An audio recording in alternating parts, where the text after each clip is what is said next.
And hello and welcome to The Voice of Business on Business RadioX. We are broadcasting live from the Subaru of Gwinnett studio in the beautiful Sonesta Gwinnett Place Atlanta Hotel. Mike Salmon with you. And The Voice of Business is the Gwinnett Chamber of Commerce's monthly radio show and podcast here on Business Radio X, and really wherever you get your favorite podcasts, whether it's on iHeartRadio or iTunes or Spotify, you can find it there. But we bring you the latest news with the Gwinnett Chamber, and today a very special episode as we're joined by Paul O. and Dean Collins. Now, Paul is the Manager of Public Policy and Community Affairs with the Gwinnett Chamber of Commerce. Dean Collins owns the architectural and engineering firm Axis Companies, but he's also the Vice Chair of Public Policy for the Chamber. So, Dean and Paul, thank you for joining us today. Thanks for having us. Happy to be here. All right, well, Paul, let me start with you. The Georgia legislative session just ended. And actually, before we go into the specific questions about policies and bills and things that you're following, as the Manager of Public Policy and Community Affairs, what does that job entail with the Chamber? Sure. Well, Gwinnett Chamber, arguably, Nick, you would hear Nick say largest chamber or suburban chamber of the United States. And no, if you know Nick, he says it's the largest chamber in the universe. Yeah, universe, galaxy. I let him take it further than what I would say. But the public policy is something that's important to a lot of local businesses, small businesses here that we represent. And so my role is to make sure that there's a voice for those businesses down in the Capitol, up in D.C., with our local elected officials, building those relationships with our elected officials on the state, local, and federal levels, and also rolling out a lot of public policy initiatives to keep our members engaged in all the ins and outs of what's going on in government. Very important role. A lot of people would use the term lobbyist. Do you use that term at all? We do, and I'm not a registered lobbyist, but a lot of the activities I do are cross kind of mirror that blend. Yeah. I got you. And Dean, as the Vice Chair of Public Policy, what is your role? So my role, again, with the Gwinnett Chamber, predominantly representing the businesses, have my ear to the ground. Legislation that comes up, get a phone call Paul, say, hey, we've got an issue here, or somebody wants to support one, or maybe potentially go against legislation. We talk about it. We internally write up documentation as to for or against, bring it to the board, so forth.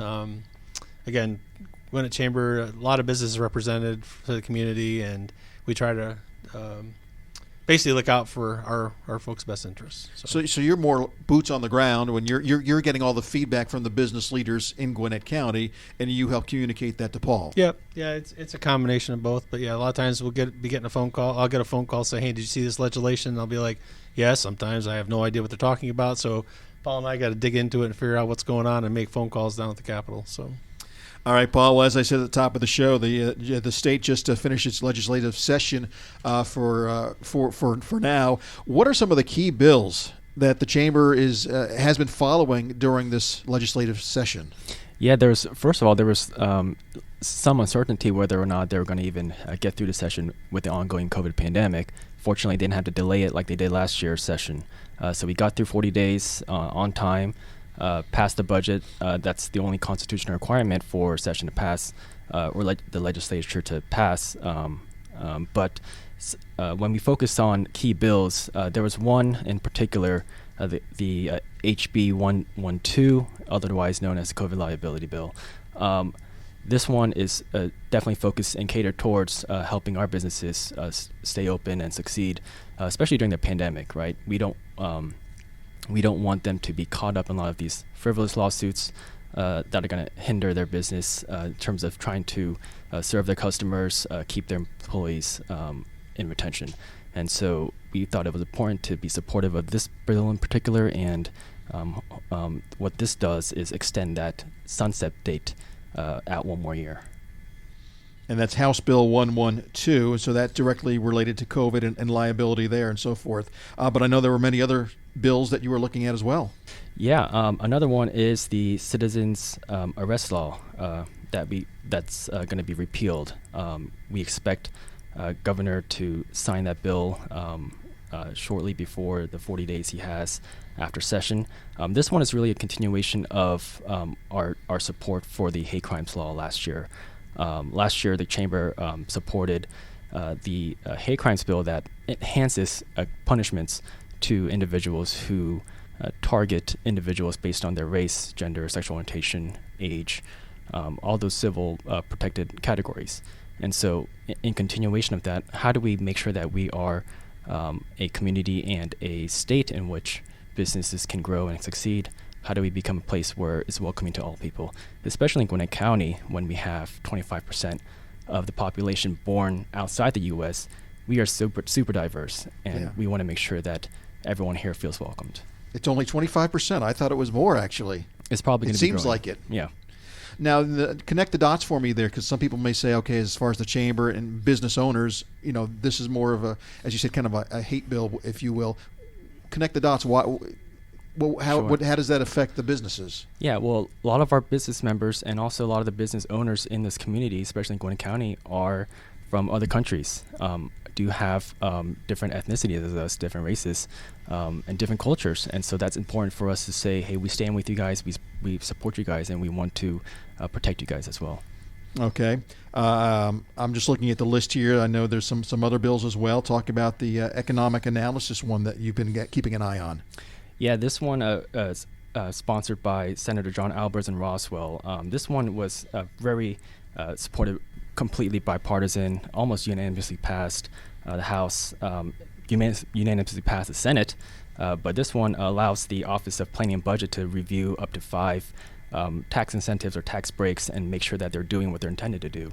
And if not, then we can update it, we can repeal some and get rid of some and add and continue to extend the ones that are working. And so this is a good bill to review all the incentives that were given out in the state to the local business community and making sure that they're doing what they're intended to do. We're talking with Paul Lowe and Dean Collins about some of the key bills that the Chamber's been following during this past legislative session in the state of Georgia. And were there a couple more that you guys are keeping an eye on as well? Yeah, and I'll actually let Dean take over this one about supportive of the arts. One bill that the Chamber also specifically came out in support of in public was HB 226, which is the restoration of tax-exempt status for ticket sales in nonprofit performing arts venues. And I'll let Dean kind of give us that backstory. Yeah, as you all know, our arts in general across the state, across the country, have been hit very hard by the pandemic. These folks are hanging by the skin of their teeth and be able to keep, actors and performers employed. And, here in the county, we're very fortunate to have the Aurora Theater. The city of Lawrenceville has sunk a bunch of money into the brand new theater expansion. Aurora Theater has sunk their own money. They've gone out and gotten people to help invest as well. It's a major expansion of that facility, high-tech facility that, we have 1 million people now in this community almost that can go and enjoy this facility, whereas you'd have to wait days. Now they've doubled the capacity of the facility. As soon as that happened, they broke ground and the pandemic hit, and not a single ticket sale could happen, right? So these folks are moving forward, and this legislation actually was a huge impact for them. By passing it, saves them, what they say, over $250,000. That comes back into comes back into the coffers for them to be able to operate. Otherwise, they wouldn't have. So, you're talking about millions of dollars investment here. Otherwise, could have gone to the wayside if things like this don't happen. This type of legislation. You're talking about quality of life for citizens of, and specifically in our case, Gwinnett County. Yeah, we're growing like crazy, and there's not a lot of arts. If you actually think about it, step back and look at everything that's happening within the county. This is our primary venue. There's certainly more, but this is the biggest. And, we've got to preserve these things. This is the Georgia legislative session that we've been talking about. But so you've been following these bills, obviously the ones that will impact Gwinnett County and specifically in our case, businesses of Gwinnett County. But on a national scale, you're also looking at legislation happening with Congress as well. What are some of the points there that you're keeping an eye on? Yeah, to start off the bat, Congress and President Biden signed into law recently the American Rescue Plan. That's that big relief package for COVID into our communities.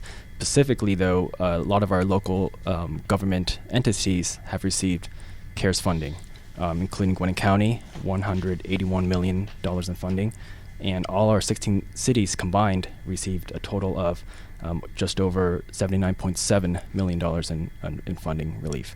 And so that's going to be big for our local government partners to also continue to serve the communities and serve the businesses that are impacted. Everyone, of course, has heard about the PPP loans, and then there was a second wave that went out.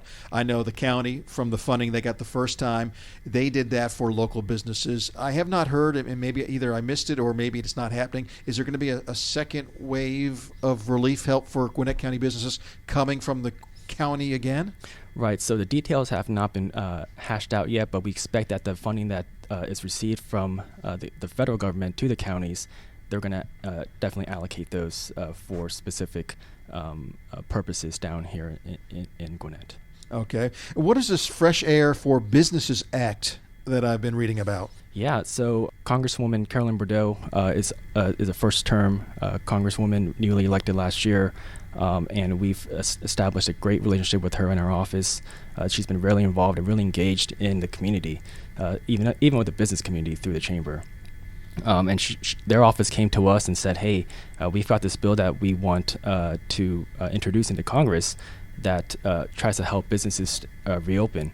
And what this bill does, the Fresh Air for Business Act, what it does is it gives businesses a payroll tax credits of up to $15,000 or half the cost of each business updating and improving their ventilation systems so that their air filtration process can be enhanced and improved and mitigate the airborne diseases like the coronavirus. This is an incentive bill that gives businesses confidence to retain their employees, keep their employees on staff, and also encourage their customers, hey, we're trying to look out for your best interests while we stay open. Again, you're listening to Paul O. with the Gwinnett Chamber of Commerce. He's the Manager of Public Policy and Community Affairs for the Gwinnett Chamber. How much time do you spend in your office compared to, do you spend a lot of time downtown at the Capitol? Not too much time. I hope to spend more time moving forward. But yeah, every now and then when I get a chance, again, at the Chamber for Public Policy, the staff is 1, and it's me. 2 if you include Nick, and 3 if you include Dean. But I can be spread thin in terms of the work I'm able to do here in Gwinnett County and also down the Capitol, also keeping an eye on things that are going on in D.C., and again, covering everything that's happening in our local government like the county and the cities. Let me, if you don't mind, get into the weeds a little bit. When you're looking at the policies and you're watching the legislation, and there are maybe communication that you get from Dean saying, here's what the businesses would like to see and here's the way we would like it to go. How do you communicate with our state representatives? Do you meet with them on a regular basis? How do you get your opinions, or what Gwinnett County businesses, what I'm hearing on the streets, what Dean is hearing, how do you get that communicated to the people that are making the decisions in the legislation? Sure. Well, we first start with our Gwinnett delegation. Gwinnett has a combined total of 18 state reps and 7 state senators, a total of 25 out of the over 250 representatives and senators down at the Capitol. And so we start with them. We let them know, hey, this is something that's come to our radar to pay attention to, whether it's a bill that we support or a bill that would potentially hurt the business community. On our board of directors, under our Emeritus Council, we have a spot on our board for the chair of the Gwinnett delegation. And this year, that's State Rep Sam Park. And so Sam is really the guy I go to first and say, hey, Sam, this came across my desk. Take a look at this. What do you think? Is this something that the Gwinnett delegation can back as a whole? Are there supporters in the Gwinnett delegation that can champion this or carry an amendment to a bill or sponsor a specific bill? And so that's where the conversations start. And I would think, Paul and Dean as well, both of you representing Gwinnett County, that they're going to listen to you because, for a lot of reasons. Number one, Gwinnett County, as of now, is the second most populous county in the state of Georgia, and they say at some point soon it's going to be the number 1 populous state. There's so much diversity. It's the most diverse county in Gwinnett County. And we saw in the recent presidential election how impactful Gwinnett County was and what happened at the national level. I would think that when you guys talk now, it carries some weight. Oh, absolutely. And so and really, it's really also staying connected with our elected officials, letting them know that we're here for you, we support you guys. Use us as a resource. We have a lot of data. We have a lot of resources for small businesses in your districts that you guys represent. So we want to be able to help you and support you in any way we can. And Dean, I guess you've seen the same thing, that when you talk and you share your ideas with Paul, I'm assuming Paul listens to what you have to say. Yeah, sure. I mean, we work collectively on just about everything, and we both have our ears to the ground. I may pick up on something. I may get an email. He may get an email. May get a phone call. We get together, talk about how we want to approach this thing. How sensitive is it? Is it something that's bipartisan or not? Because that's a big deal for us. How does it affect the businesses? If it's not business related, we try to stay clear of it, for sure. But it's been very proactive. Sam Park's been fantastic to work with. He's very engaged and has his ears to the ground as well for us. So. There's one other piece of legislation, though, that I think that we're tracking that's not on the list, and that's the new transportation bill at the federal level. They're talking about a 5-year bill worth, was it $2 trillion? Mm-hmm. $2 trillion. It will have a major impact on our community as well as the state. And at the state level, I don't know if a lot of people are tracking, but there's a freight and logistics bill that came out a couple of years ago. That's still moving forward. Freight and logistics is a huge business here in Georgia. The Port of Savannah is knocking it out of the park. It's probably right now it's the second busiest port in the East Coast, and freight and logistics is going to become a major endeavor for this community. We have a lot of businesses that use the port to ship out or ship in, and we've got to keep our eyes on these bills as well. I got you. And the fact that the Georgia legislative session just ended doesn't mean that your job is over. You get to take a break. No, absolutely. I mean, you're always working. Absolutely. Yeah, that's right. And you're always bending people's ears. That's right. And people are always in our ears, too, letting them know, hey, there's still concerns that address the business community. For next session, if you will, we want to be prepared to be ahead of the game. All right, Paul, let's talk about some of the public policy initiatives that have happened recently. Yeah, I mean, we're first excited. Last year when I put this public policy committee together, we started out with around 15 folks, 15 business members. We've doubled that in size now to 30, and we've got a diverse array of members on the committee, whether their political affiliation, whether their ideas and thought processes, and business industries. So it's really exciting to see us grow and people staying engaged and wanting to be a part of this committee. One other thing that we started this year was our monthly newsletters. Every month we send out from the Chamber a monthly newsletters focused specifically on public policy, all the updates and latest happenings in public policy here in Georgia, in the state capitol, around the county, and even in D.C. And so monthly newsletters going out at the end of every month to keep our members informed about what's happening in the public policy area. Because keeping them informed that's half the battle right there. They can help you do your job. Yeah. As Tom Cruise said in the movie, "Help me help you." Right. They can help you. Obviously, the more they're informed, the more they can get involved. Are there other chambers that have public policy people on staff like yourself? There are, and it varies on how big the chambers are, right? If it's a small chamber, then a lot of the times they probably can't have a specific person dedicated to government affairs. But the larger chambers absolutely do have just a staff or even a department of staff to help out with those initiatives. And then as far as the chambers themselves, they're all part of the Regional Business Coalition. So if they're too small to have a public policy group there, the Regional Business Coalition, which is a conglomeration of all the metro chambers, they have public policy folks there. So a lot of that legislation will be brought up there where they get their information.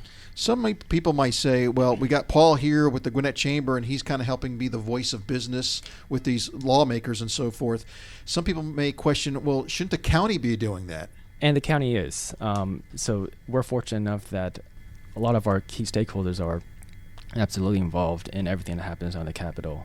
We've got a chairperson in Nicole F. Hendrickson who's very engaged.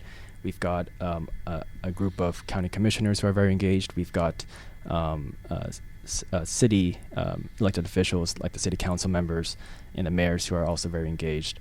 And so absolutely, and there's definitely a collaboration and a connectedness in terms of communication between all our groups, so we stay up to date. Okay, and I kind of knew that. I wanted to tee it up for you there. Oh, thank you so much. Because I know the county is very involved, and they are a real good partner. Yep. Not just the county, but the school district is very involved. They have public policy people, and then the college as well. Georgia Gwinnett College and Georgia Gwinnett Tech all have public policy folks all at the table with us as well. Yeah, and we just had a very successful State of the County address by Nicole. That's right, and very well attended, over 500 people in attendance, and also safely gathered too.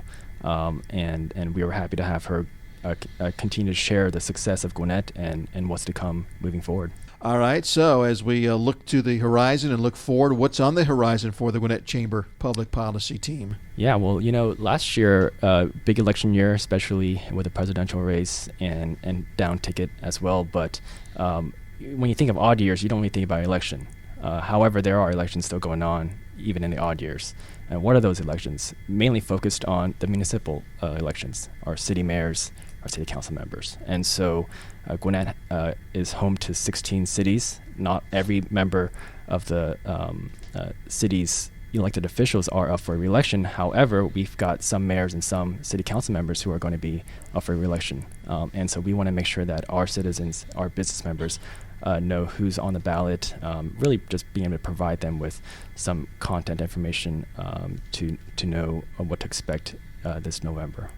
All right, we're talking with Paul O. and Dean Collins about public policy and community affairs regarding the state of Georgia, the Congress, the Gwinnett Chamber, and so forth. As we wrap up the conversation, and thank you guys for coming in and giving us an update on what's been going on.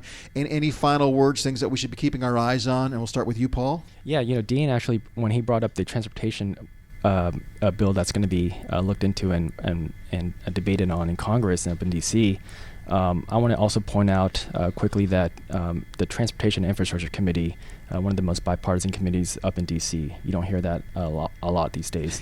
But within that bipartisan committee, commonly known as TNI, we actually have two of our congressional delegation members sitting on that committee, and Congresswoman Carolyn Bordeaux and Congressman Hank Johnson.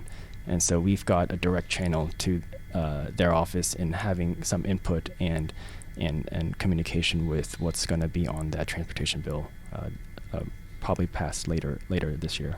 All right, and Dean? The other thing I guess I would add is that a year ago we had a transit referendum that did not pass. I can tell you that Chairman Nicole Hendrickson is very passionate about transit, and I would expect to see something coming in the future. Well, listen, we appreciate you gentlemen joining us. We appreciate the time and the work that you guys do to help shape policy and to help Gwinnett County grow business-wise and in every way as well. Dean, for those business leaders out there that want to have some input and help shape policy as well, do they normally just reach out to you? You said you hear from everybody. What's the best way for them to communicate with you? The best way is through email. That's probably where I get a lot of the requests, and that's at deancollins@accesscompanies.com. If not, if they want to call me, they can do that as well, and then call my business line at 404-275-7487. And Access Companies is AXIS Companies. AXIS. All right. And Paul, if they want to reach out to you? Sure. Email as well, paulo@gwinnettchamber.org, and my number is 770-223-8804. If I'm a business owner and I have an opinion or I would like to see something, is it best for me to reach out to you, Dean, first and let you communicate to Paul, or does it matter? Either one. We collaborate on everything. Well, guys, thank you again so much for joining us here on The Voice of Business. This is the Gwinnett Chamber's monthly radio show and podcast here on Business Radio X. But as I said at the top of the show, you can join the show or listen to the show anytime you want by going to iHeartRadio, iTunes, Spotify. You can just type in Gwinnett Chamber and do a search, and the show will pop up. So, again, thank you for joining us. And for Amanda, who's engineering and producing today, I'm Mike Salmon. We'll see you next time here on The Voice of Business on Business Radio X.